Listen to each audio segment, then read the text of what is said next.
Welcome to today's segment on Generation XYZ. This is your host, Eboti Belisha. On today's segment, we'll be talking about the patterns of the Gen Z that the millennial finds unpleasant. What are these patterns? With me, I have Peace Nwadike, John Adeleke, and Victoria Ajide. Let's know their take on this. Patterns mean a reoccurring occurrence, something that happens over and over again. And what I understand by patterns of the Gen Zs is something we do frequently or all the time. Yes. With our generation comes different things that we impute into our lifestyles that we have on a daily basis, we do on a daily basis. Examples are some people like this, some people they wake up in the morning and the first thing they do is probably write in the diary. Some people used to probably put off their alarm. Some people used to probably, everybody has a different type of lifestyle, but was not practiced by the millennials. These are things that we Gen Zs have started as a whole new pattern, a whole new lifestyle. The patterns that the Gen Zs have that the millennials might find unpleasant. I'll just say the way the Gen Z stand their grounds and put themselves first in this generation, we don't really want to go the extra mile for something that's going to be so disastrous for us, that's not going to give us substantial benefits. So that might be a pattern from the Gen Zs that the millennials find very, very unpleasant. The Gen Zs are more concerned about their mental health, I would say that, than the millennials. And we do not hesitate to say it the way we feel or speak out our mind without any repercussions or any consequences. So that's what I would say. So I feel that the millennials are against that. We don't think about the consequences. If it's not fitting for us, if it's not aligning with what we want, or it's not okay with our mental health, we wouldn't do it. That's just it. Most of the patterns that we portray and the millennial find unpleasant, I will make mention but few. Let's talk about religious patterns. The Gen Zs are now used to the fact that we find it very comfortable because it is flexible for us to just stream online. Most of us feel like it is easier to stream online than religious pattern. This is what I'm talking about precisely. We feel like it is okay to just stream online than going to church. And how we were being raised from the foundation, you are meant to go to church every Sunday as an African child. Your parents will wake you up in the morning, you get dressed, you follow them to church, you go for Bible school. But the Gen Zs, we are so relaxed. It's not like, I don't know if it's a negative pattern or a positive pattern. In the case where we Gen Zs want to be heard, we want to be comfortable with whatever we wear. And I'm not saying we should just wake up one morning and decide to wear rubbish. No.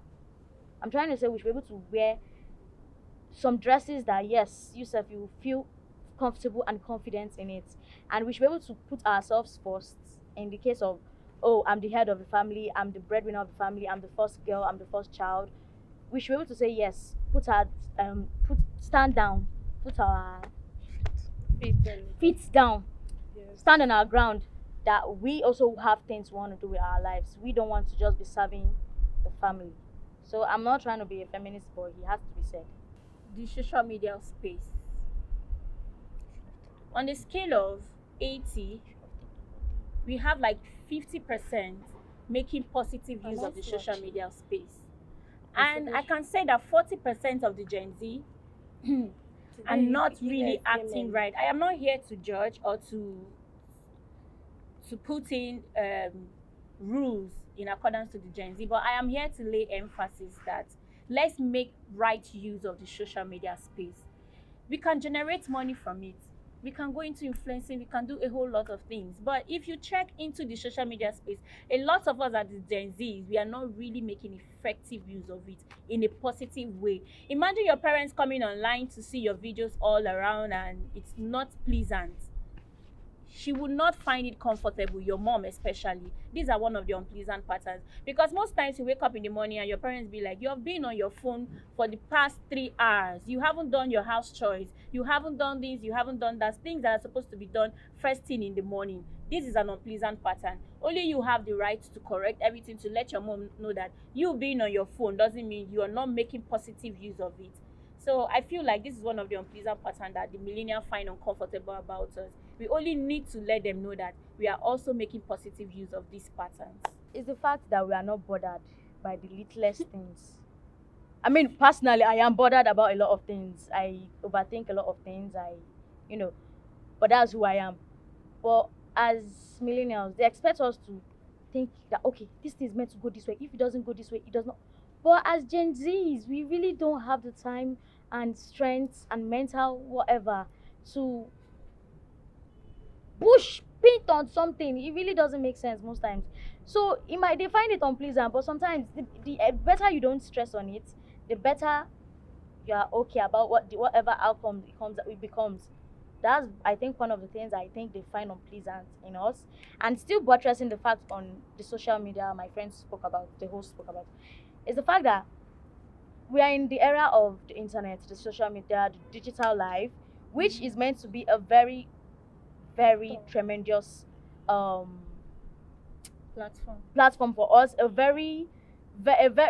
space where we're meant to be able to express ourselves in the most positive way. Yes. But more than 70% of the Gen Zers, even the ones that are coming after us that are online right now, they are taking it for granted. And it is starting to become an irritating thing that even as I may not be a millennial, but I am irritated because I cannot wake up early in the morning and say, okay, or whatever time I want to check my phone or check the social media.